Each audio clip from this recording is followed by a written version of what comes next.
We are a city that was birthed by water.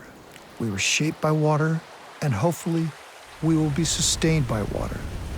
That's why our story starts and ends with what comes from the sky, the thing that drives and sustains all life in the Northwest.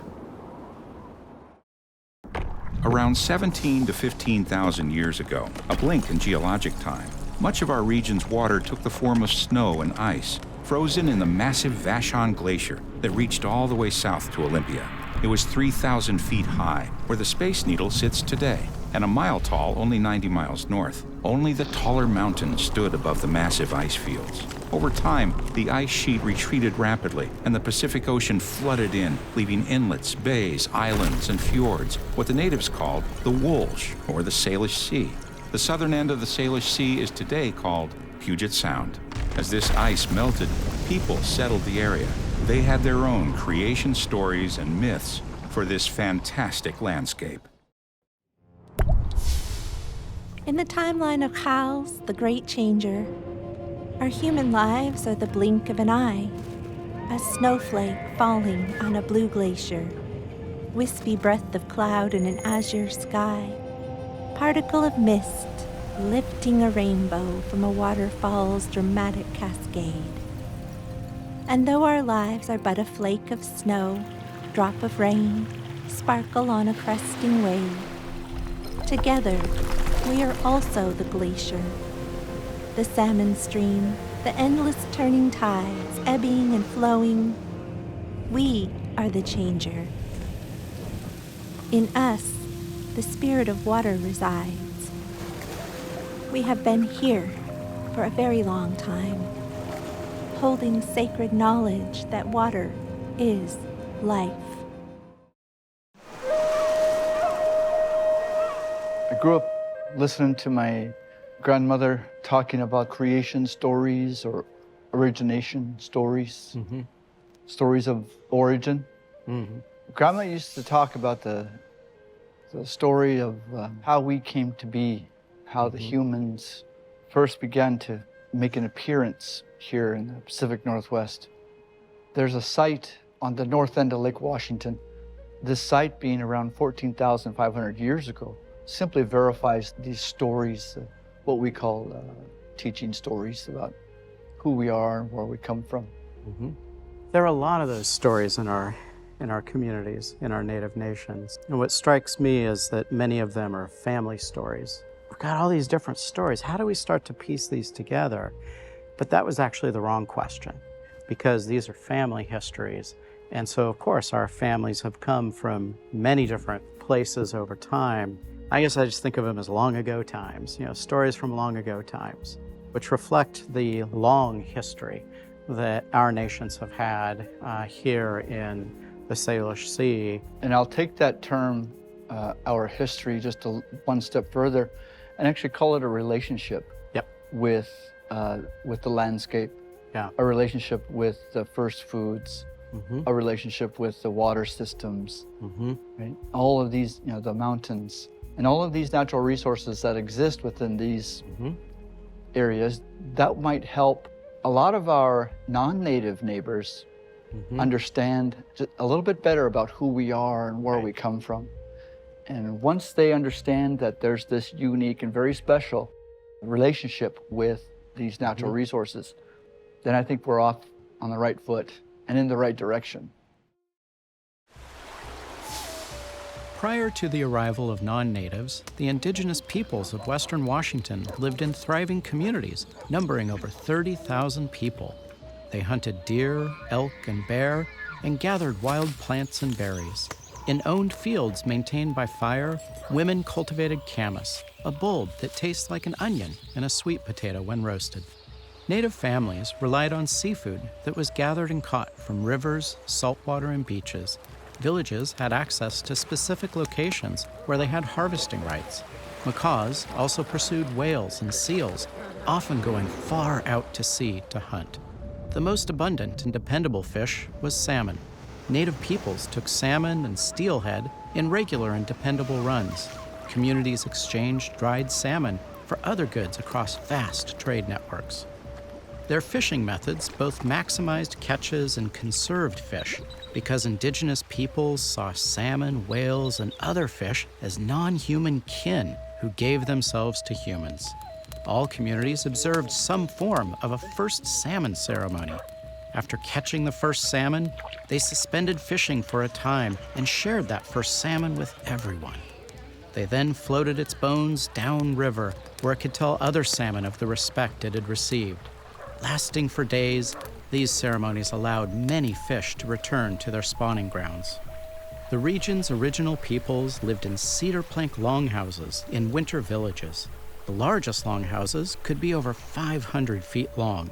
Extended families slept, cooked, repaired fishing gear, and shared oral histories in their longhouses. High-ranking individuals owned property, like longhouses and fishing sites. They earned and kept their status by caring for the community.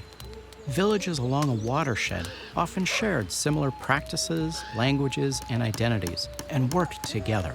Community leaders, the ones settlers later called chiefs, redistributed wealth through potlatches. These large feasts commemorated important events, affirmed the status of chiefs, and could last for weeks.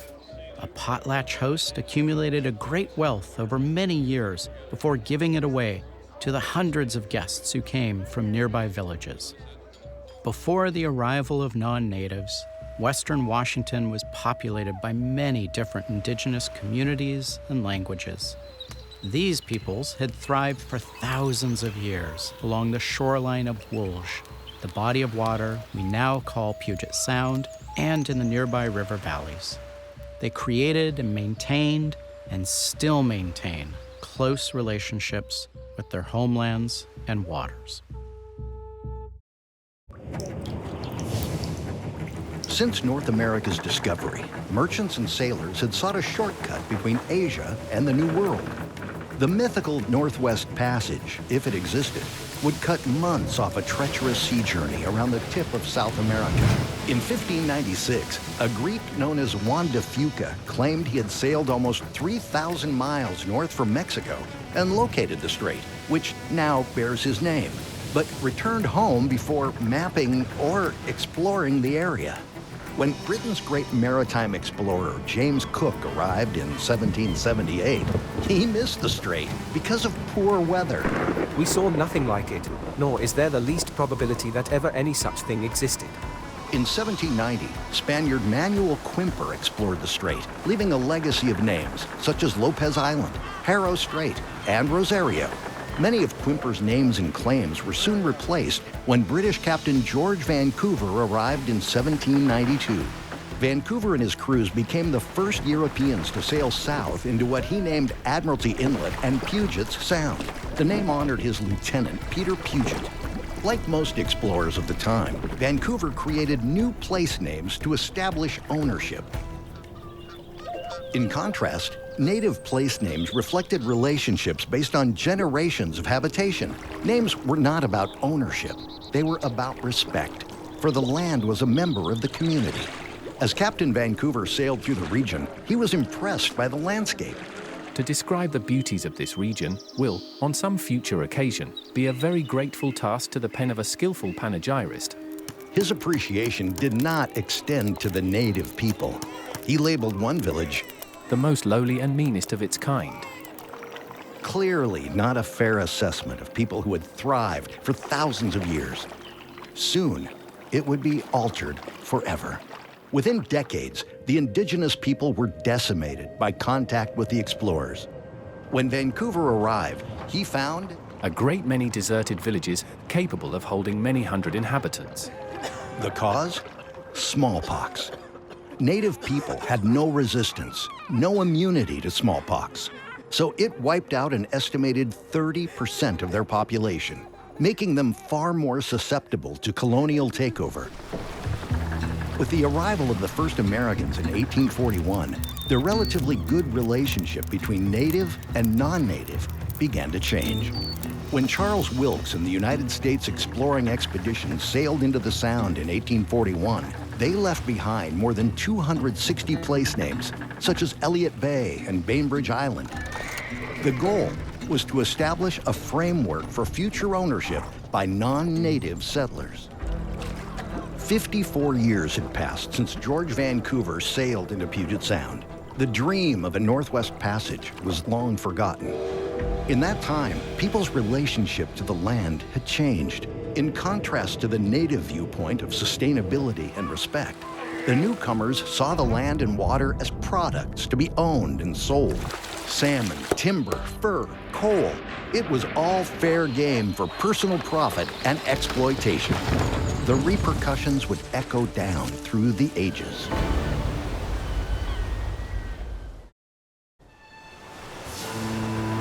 My name is William Harrick. I'm a sailor on Her Majesty's ship Discovery, captained by George Vancouver. It is the 30th of April, 1792, and we have been more than a year at sea. We've left the Sandwich Isles months ago, seeking the Northwest Passage. With the trade winds now quartering behind us, there's less work aboard. I pass the hours with my paint box. I've used up all my bright colors in the tropics. But now, as we cross latitude 47, it seems as if the very color is draining from the world.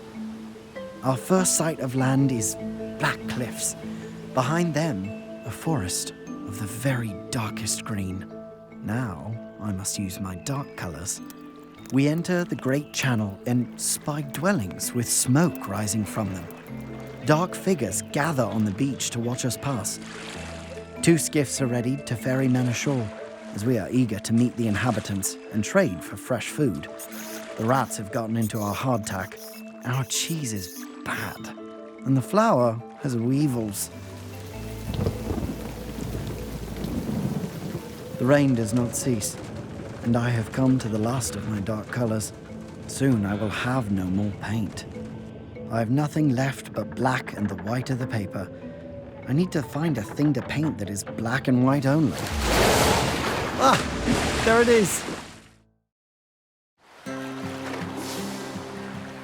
Moving west of the Rocky Mountains, England's mighty Hudsons Bay Company built Fort Vancouver in 1824.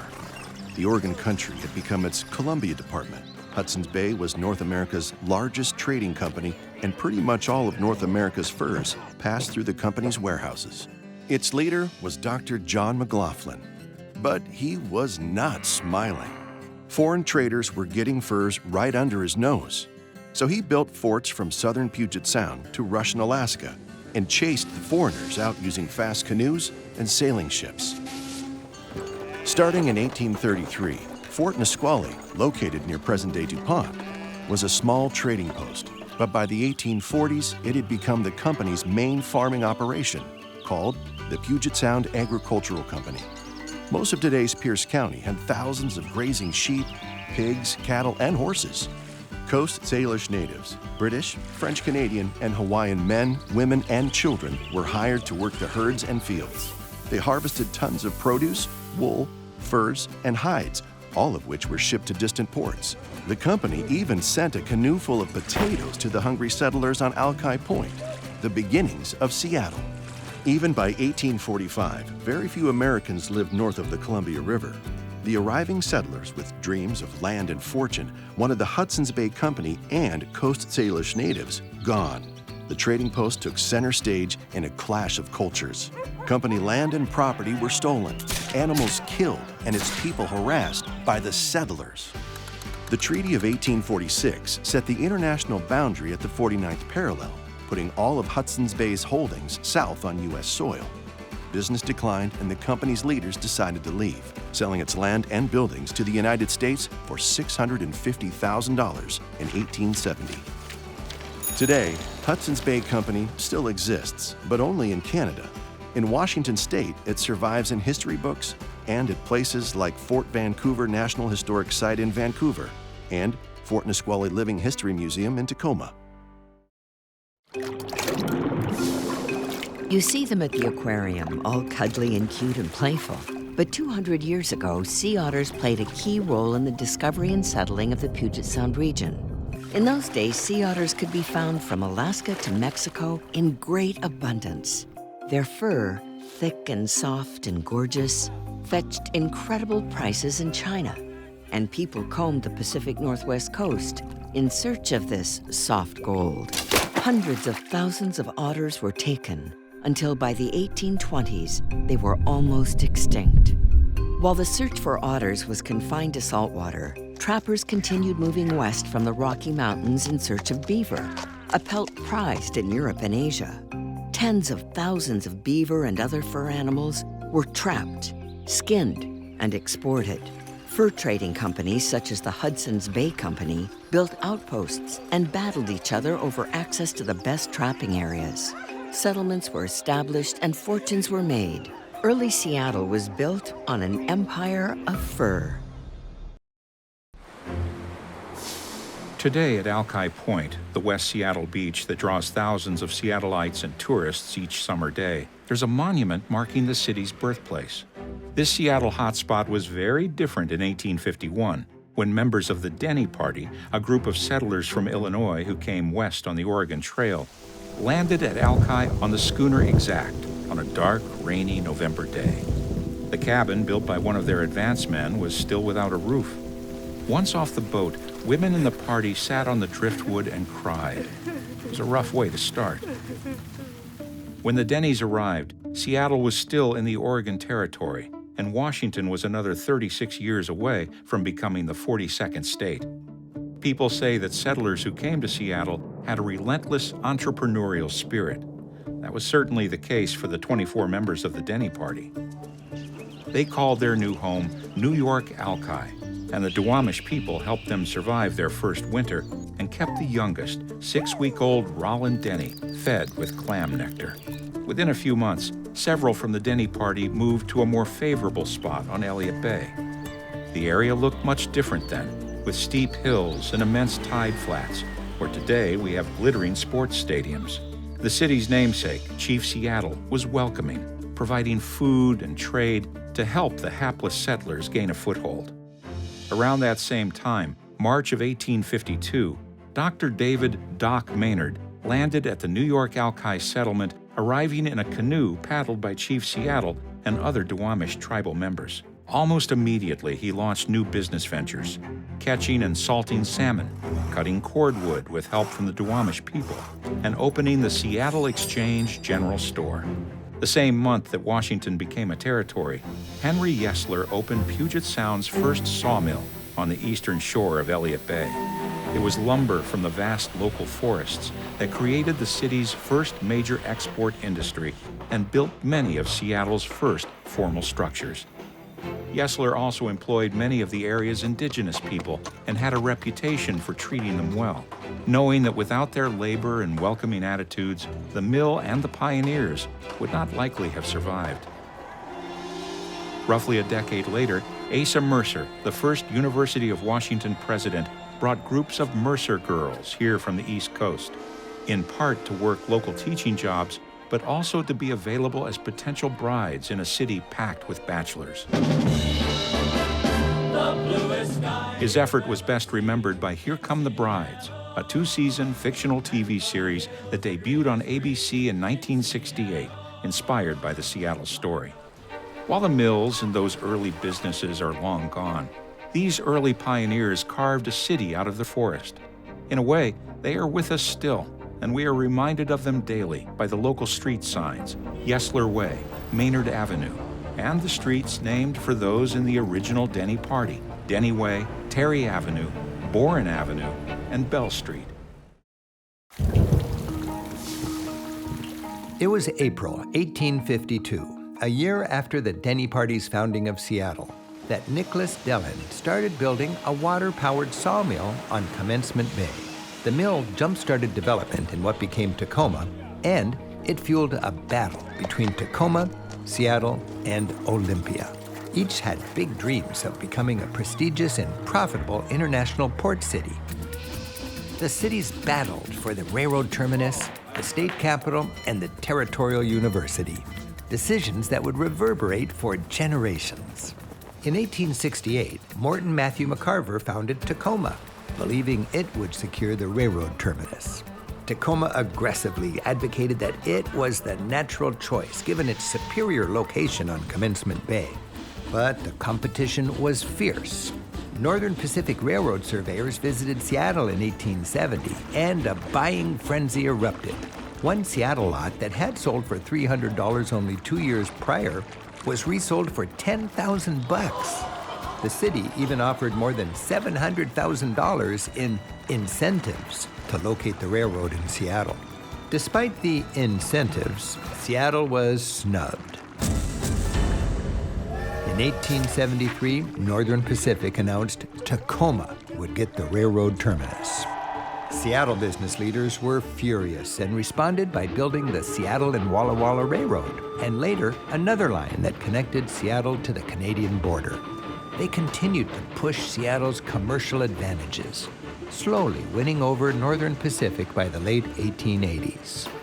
The historian John Caldblick wrote, "Although Tacoma won the first transcontinental link, it would be Seattle that would have the first grand railroad depot in western Washington." King Street Station was completed in 1906, with Great Northern and Northern Pacific trains arriving from the north and the south. Landing the railroad service was a huge economic advantage for Seattle, positioning the city as a premier port and a transportation center for the entire region. Though the capital remained in Olympia, the big prize was the Territorial University, and that was established in Seattle in 1861, thanks to the efforts of pioneer Arthur Denny. Washington's second governor, former Seattle police chief and businessman John McGraw, led the effort to purchase the land when the campus moved to its present location in 1895. Today, thousands make their first impressions of the Northwest at the University of Washington, one of the world's top universities, thanks to the visionary efforts of Seattle's early leaders. It was all part of a fierce competition between cities over 100 years ago. When I was a little girl, the first home that I remember was the little house on First Avenue and Marion Street. At the foot of the bank, Indians camped and their canoes lined the beach. Sometimes I would scurry down the bank to watch the Indians about their campfires. We traded apples to them for bows and arrows. A large Indian camp was built on the shoreline of Lake Union near Westlake. The village held several families, and its longhouses were made of cedar slabs and bark to withstand the weather. An opening in the longhouse roof allowed the smoke to escape. Poles were laid across up near the roof, and on these, fish and clams were strung to dry over the fire. The woman would be weaving mats and baskets, cleaning fish and drying berries. We children liked to go to the camp, for there were so many interesting things going on. We tried to speak Chinook, and everyone laughed at us, in good fun. Even as a child, I realized the beauty of Indian life, and I have a memory of a young Indian woman silhouetted against the sky with uplifted arms.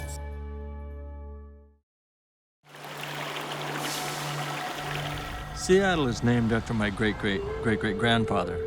He was born about the year 1780. The city still carries his name today.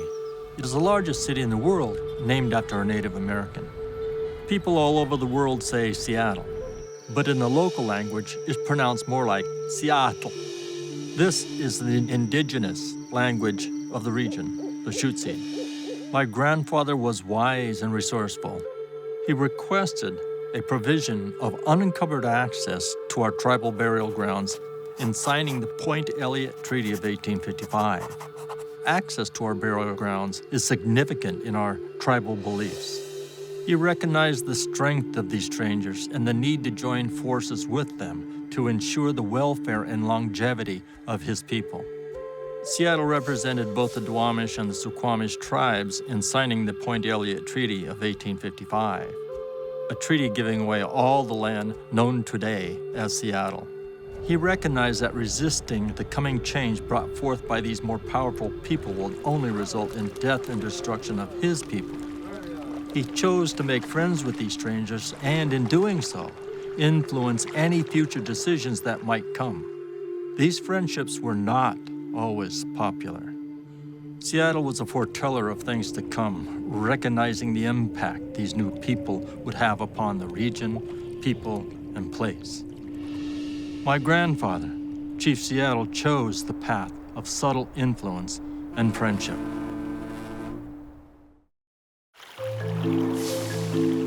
When settlers arrived west in the mid-19th century, they came to claim land, to seize it from native tribes who'd called it home for centuries, to transform it into cities and towns of their own making. Two of those settlers, Arthur Denny and David Doc Maynard, were architects of what would become Seattle, and they were two very different characters. Maynard, a drinker, Denny, a teetotaler. Maynard was full of endless ideas for change. Denny was a cautious and careful business investor. Maynard lived with a native woman. Denny was a strict Christian. The most visible symbol of that history of these two different city founders came early as they laid out street plans for the property they'd claimed. The tangle their disagreements made of downtown streets still define our city. Denny's decision to run streets parallel to the waterfront made downtown Seattle angle away from the shoreline all the way from James Street to what we now call Belltown.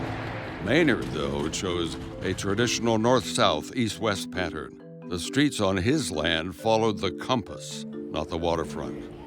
It's most visible now, 2 centuries on, at the intersection of James Street and Yesler Way, the one angling up the hillside, the other true to the compass, heading due east, a perennial legacy of that 19th century quarrel.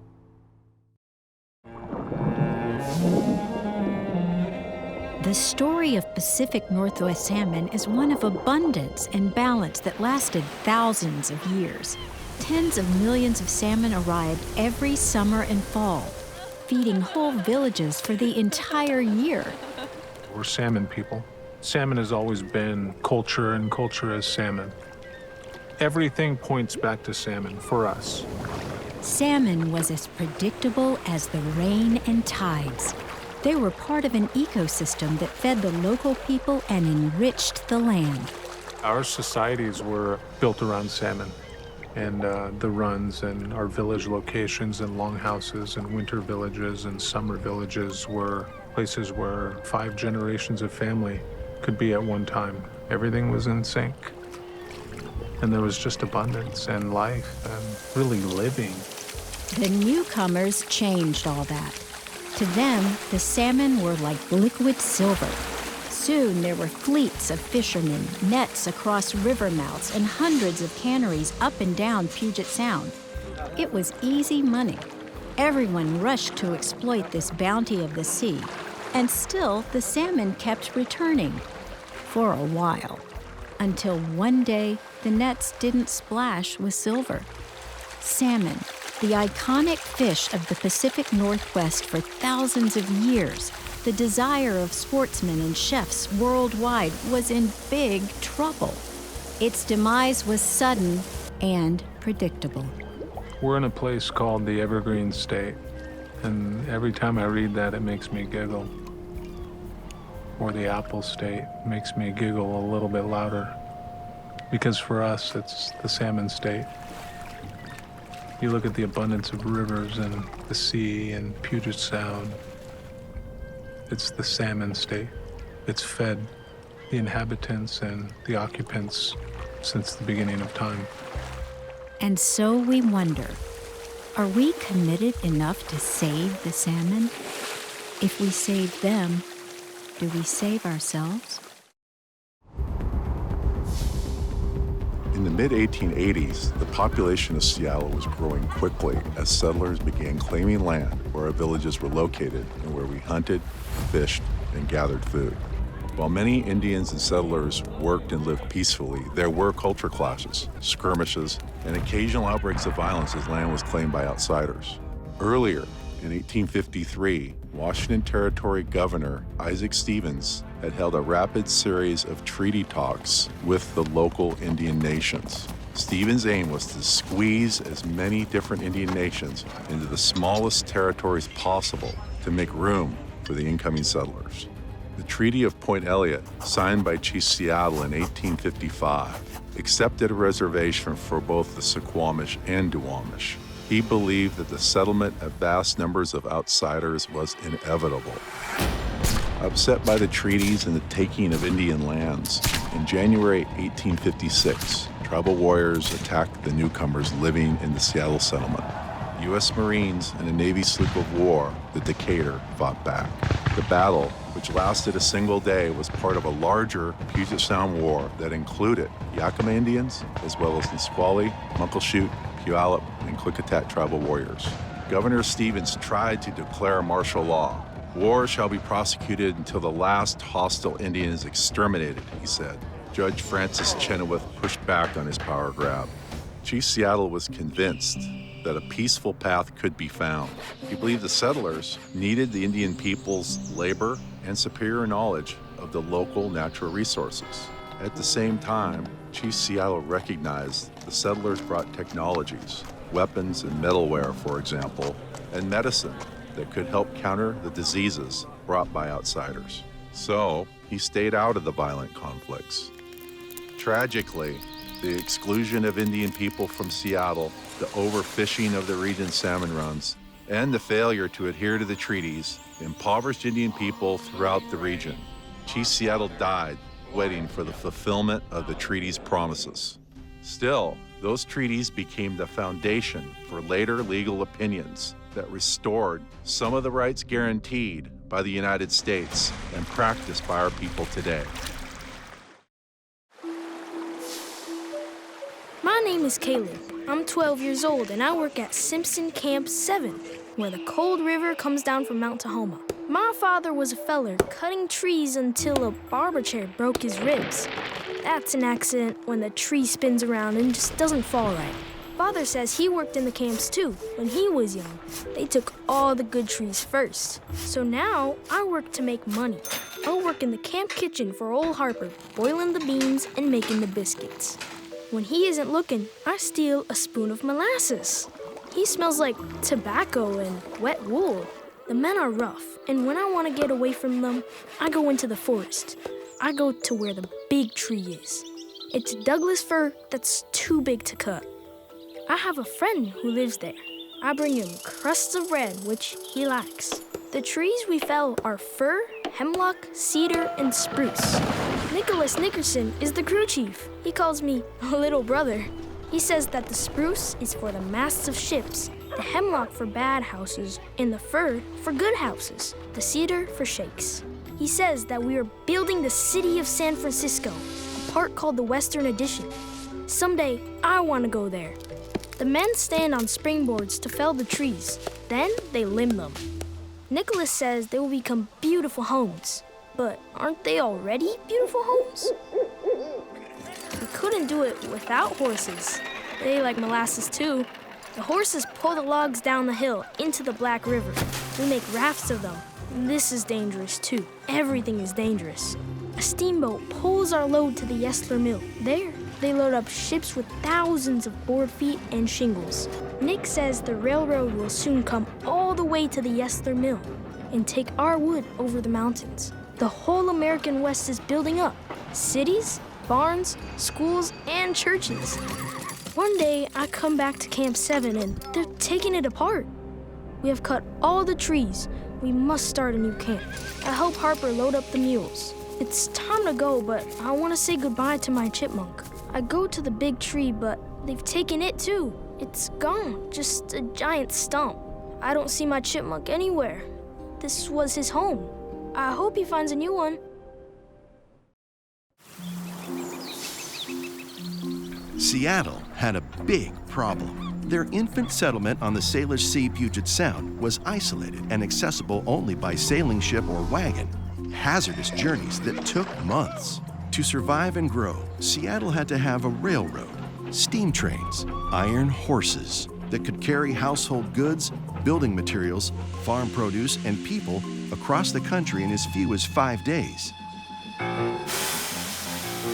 Seattle built its first railroads in the 1870s to carry local coal to Elliot Bay, giving the struggling young city a substantial economic base. In 1884, the main rail line to the outside world opened, and Seattle boomed.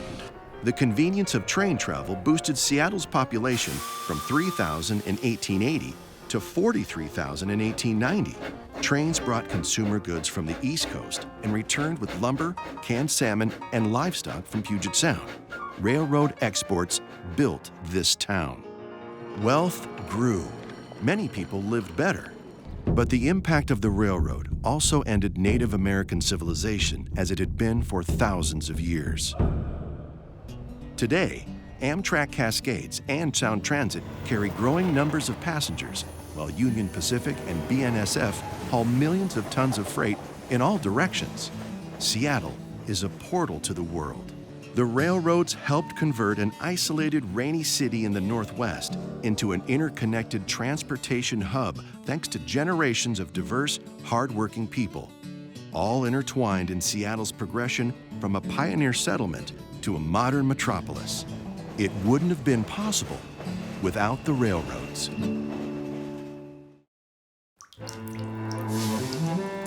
In the 1800s, coal was society's oil and gas, heating homes, powering ships and sawmills, stoking railroad engines.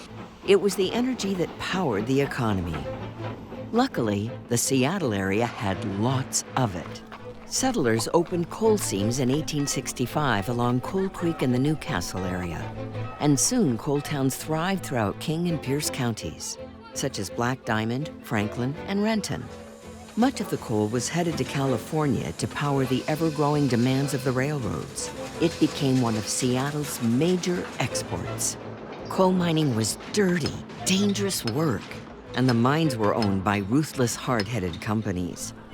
Newcastle was a company town, and every man in town was employed by the company, from engineers to miners. They were paid in scrip to be spent in the company store at prices set by the company. According to the Atlantic Monthly, the miners lived in a grimy huddle of huts. The work was brutal. Miners excavated hundreds of feet into the earth, lining the shafts with timber. The mines were mostly manned by recent immigrants: Welsh, Swedes, Scots, Finns, Italians, and Serbs. Some as young as 16. Fire, cave-ins, and explosions were ever present. Fear stoked horrible violence and reckless behavior. Racism was prevalent, with immigrants battling Chinese and black miners. There were strikes and horrible deaths as everyone fought for their fair share. In 1880, Newcastle produced 200,000 tons of coal alone, fueling the growth of the West. Coal production continued to rise, and by 1910, over 3.5 million tons was mined. But as society converted to oil and gas, coal lost its favor in the Northwest, and the mines faded away, closing a chapter on one of Seattle's most colorful and dangerous exports. The first Chinese immigrants to come to the U.S. arrived in 1845, lured by the promise of gold. Washington had mining and other natural resources and needed workers. Chinese came here looking for work. They were instrumental in building railroads. The big one was Northern Pacific, which hired some 15,000 Chinese. Chin Ji-hee came to Port Gamble in 1862, where he worked in the mill that shipped Puget Sound lumber worldwide. Here, he learned English and Samish and befriended Henry Yesler, the head of one of Seattle's pioneering families. He came here and he joined with Chin Chung Hak at the Wall Chong Company. They had a general store, sold Chinese and American goods. More important, they were labor contractors. The labor boom didn't last long. In 1883, a last spike ceremony commemorated the joining of the Pacific Northwest leg with the Transcontinental Railroad. Upon completion, the industry had a huge surplus of laborers. They were mad at Chinese, but even Chinese at that time didn't have jobs.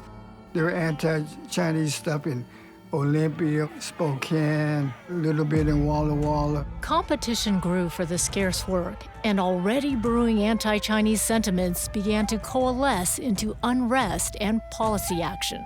They wanted Chinese out of America. That led to a number of riots. They took the Chinese from their headquarters and forced them onto wagons down to the waterfront to get shipped out. Those who could not board the steamer because they had no money were marched back to their quarters when shots rang out, causing casualties and injuries. Washington Territory Governor Watson Squire declared martial law on February 10th.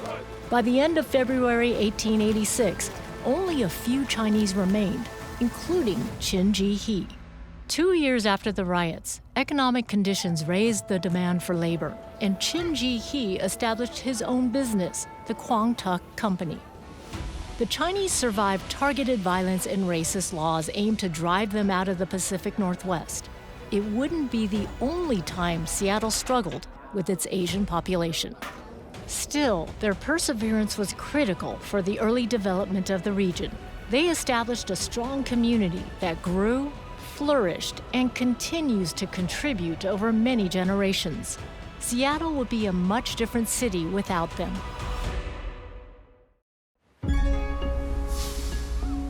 The spring of 1889 was warm and dry, with very little rain that made Seattle famous. Up and down its dusty streets, Seattle was booming. People were pouring into town. Seattle grew from about 3,500 in 1880 to more than 42,000 10 years later. And by 1889, many of the buildings in Seattle were almost 40 years old. Most made of wood, now old and dried, seasoned like kindling. Ironically, in a region surrounded by water, Seattle didn't have much of a water system. The city tried to build one, but the people voted against spending the money. So when a clumsy carpenter at the corner of First and Madison accidentally set fire to a glue pot on June 6, 1889, it's no surprise the wood scraps and sawdust ignited. When Seattle firefighters arrived to douse the flames, Seattle's almost non-existent water system produced only a trickle. The fire spread quickly, overwhelming the volunteer firefighters. The fire chief was out of town, so nobody was in charge. It was a raging inferno. Flames leapt high.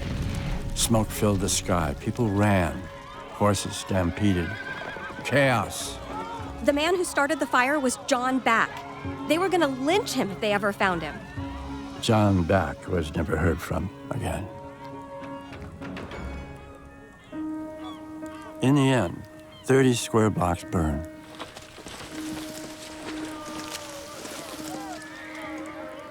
Most of the business district, the heart of booming Seattle, was destroyed in just a few terrifying hours.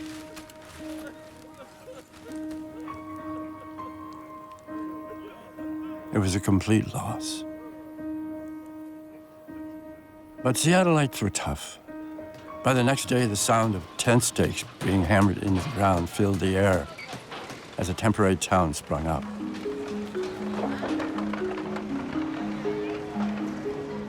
The old wooden city was replaced by brick buildings, and a new fireproof city emerged in the area we today call Pioneer Square. Under Robert Moran's leadership, the fire became urban renewal. That volunteer fire department was replaced with full-time employees. Part of the new plan called for a more robust, reliable water supply. Everyone voted in favor of it. Breaking news, this just in. At 5:27 this afternoon, President Benjamin Harrison signed a proclamation declaring Washington to be the 42nd state in the Union. The penny used was made from Washington gold. Celebrations broke out statewide. Eliza Ferry was elected the state's first governor. In the early summer of 1897, astonishing rumors were flying around Seattle. Could it be true? When the steamship Portland chugged into Elliot Bay on July 6th, carrying 68 lucky men with more than $1 million in gold dust and nuggets from Alaska's Yukon River, the city erupted. By that evening, everybody had gold fever. This is the richest thing ever known. Everybody here in Seattle is crazy. Gold gave people hope for a better tomorrow. The mid-1890s had been tough, with falling prices for lumber, coal, and fish causing hardship and unemployment. After the 1849 California gold rush, prospectors even combed the Northwest streams looking for nuggets of instant wealth. But even a hint of good fortune fanned the flames for locals willing to perform the backbreaking work of panning for gold. The rewards were huge. 1 ounce of gold was worth $16, about 3 weeks' pay for the average logger. Nobody was immune from gold fever. Firemen, cops, fishermen, bankers, bakers, teachers, everyone raced north to seek their fortunes. Even the Seattle mayor caught gold fever and resigned, heading to Alaska. Local outfitters offered eager miners supplies and assistance: tents, gold pans, hats, gloves, maps, blankets, boots, pickaxes, anything you need. While the local bars sold hope and good luck in glasses of whiskey and beer. Mining the miners was the retail boom of the century. It was said the merchants made a lot more money in their stores than the miners made in the cold, hardscrabble Klondike. The gold rush changed Seattle from a remote, muddy backwater into what the Seattle Chamber of Commerce called the gateway to the Klondike. Step right up and get your gear. Heading north, we got everything you need on your road. The reality never lived up to the hype. Perhaps 10% of those who headed to the Yukon were successful. With wide-open gambling and prostitution, one local observer remarked, "Seattle is a very wicked city just now." The gold rush began in 1897 and continued for 10 years. In just 4 years, $200 million in Klondike gold landed in Seattle, and much of it remained in local banks for business loans and mortgages. Seattle flourished as the closest major port and supply depot on the Pacific coast. More than 70,000 Yukon-bound travelers streamed through Seattle during the decade, spending $500 to $1,000 each to chase their dreams. The Klondike Gold Rush started as a rumor, but ended up being a game changer for the whole region. Emma Ray walked unafraid in the meanest streets of Seattle because she believed she was a child of God. She was born in Missouri in 1859, the daughter of an enslaved woman. She arrived in Seattle 30 years later, weeks after the Great Fire had leveled downtown. Emma Ray began to attend Seattle's African Methodist Episcopal Church and found salvation there. She was overcome with compassion for the lost and the drunkard, as she put it, but determined to make a difference. The Rays, husband and wife, grew into their work as evangelists among the poor, addicted, and imprisoned in Seattle. During and after the gold rush, Seattle's poor included hundreds of homeless, jobless men who'd failed in the Yukon, and the broken women of the sex trade. Emma would visit the city's toughest brothels, bringing a message of redemption. As one of Seattle's first social workers, she celebrated her family's freedom from slavery by helping to liberate those shackled by addiction and prostitution. Though Seattle had a massive growth spurt after the turn of the century, many still viewed it as a backwater frontier town. Seattle wanted to be somebody, a town with class and culture that attracted businesses and visionary leaders. To help change the perspective, in 1903, the city hired the renowned Olmstead Brothers landscape architecture firm, designers of New York's Central Park, Stanford University, Duke University, and many others, for a master plan for a 20-mile linked park system. The Olmstead Brothers designs included Woodland Park and Volunteer Park, and they capitalized on shorelines to highlight the natural beauty. In 1906, Olmstead was also hired to design the grounds for the Alaska-Yukon Pacific Exposition, and it is arguably still the best part of the university's spectacular 700-acre campus. For the city, Olmstead's envisioned a series of interconnected parks and boulevards, starting at Seward Park and following Lake Washington clear across to Puget Sound. It was dynamic and innovative, capturing amazing views of the lakes, mountains, and waterways throughout the city. In addition to Olmsted's master plan, Seattle pushed ahead with other city enhancements. The Pike Place Market, new theaters and museums, schools and playgrounds, electric streetcars, a long-needed makeover. Through vision, determination, and creative genius, Seattle built amazing parks and public spaces that transformed a muddy frontier town into a modern, forward-thinking city. On his first day in Seattle in 1903, landscape architect John Olmstead took city planners to the grand lookout atop the King County Courthouse. "I do not know of any place where the natural advantages for parks are better than here," he said. Olmsted's work included redesigns of volunteer and woodland parks, lowering and landscaping Green Lake, and developing Ravenna and Lake Washington boulevards. Within a decade, he created a Seattle park system that other cities envied. Olmstead was celebrated for capturing the most spectacular views from the natural environment. When people walk the UW campus to the Drumheller Fountain and rave about the Mount Rainier backdrop, that too was an Olmstead vision, the centerpiece of his Alaska-Yukon Pacific Exposition design in 1909. Olmstead's goal was a park within a half mile of every home and a playfield within every mile. Today, with Seattle's 227 parks, that vision is largely realized.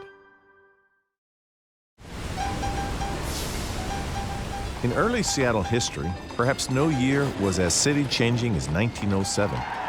Prior to 1907, Seattle was a town more than a city, with outlying communities scattered in all directions. On January 7th, 1907, all that changed when the city annexed the neighborhoods of Seward Park, Mount Baker, Beacon Hill, and a portion of Rainier Valley. 8 days later, Ravenna was annexed to the north. Columbia City, South Park, and Ballard joined in May, and West Seattle came on board in July. In less than a year, the city tripled in size. These annexations added to Seattle's diversity in many ways. Communities like Ballard brought in Scandinavian workers who labored in shaken lumber mills. Rainier Valley and South Park had large numbers of Italian and Japanese farmers. Beacon Hill was home to many Asians, and African Americans lived throughout southeast Seattle. These communities had grown and prospered thanks to a robust trolley system that moved people to all the distant communities. The trolley system was just one of the visionary accomplishments at that time. Others included the opening of the Pike Place Market, the Seattle Public Library, the founding of the Mountaineers Club, plus numerous theaters and organizations for music and the arts, the founding of Children's Orthopedic Hospital and the Carolyn Klein Gallon Endowment to help the sick and elderly. Visitors who saw the before and after were amazed by the transformation. But Seattle was only getting started. The best was yet to come.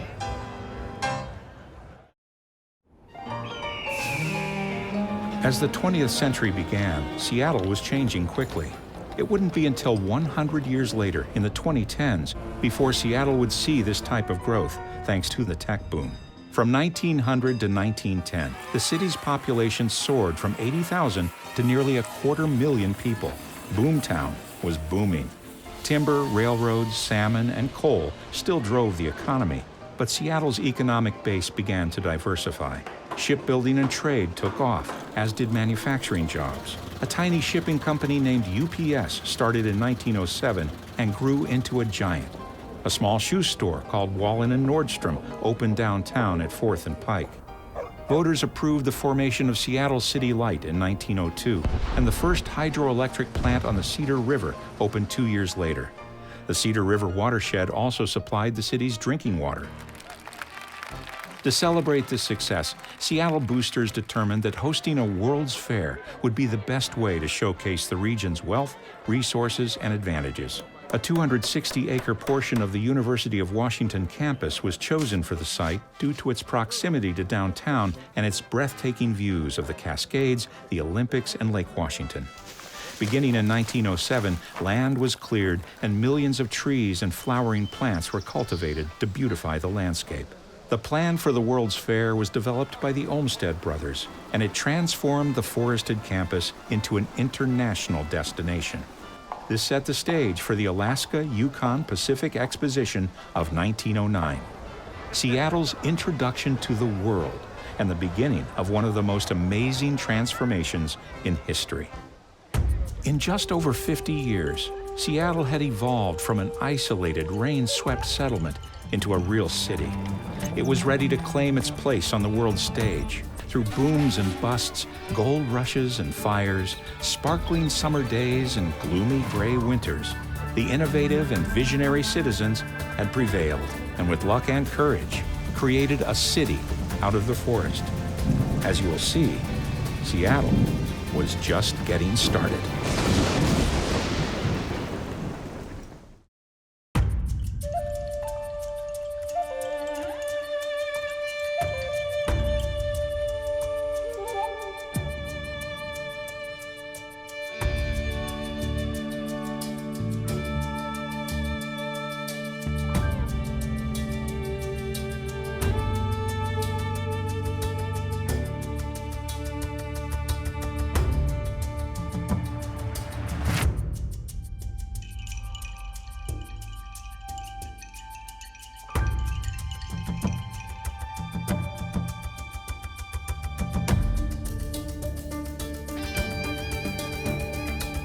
Funding for Seattle, a history in short stories provided by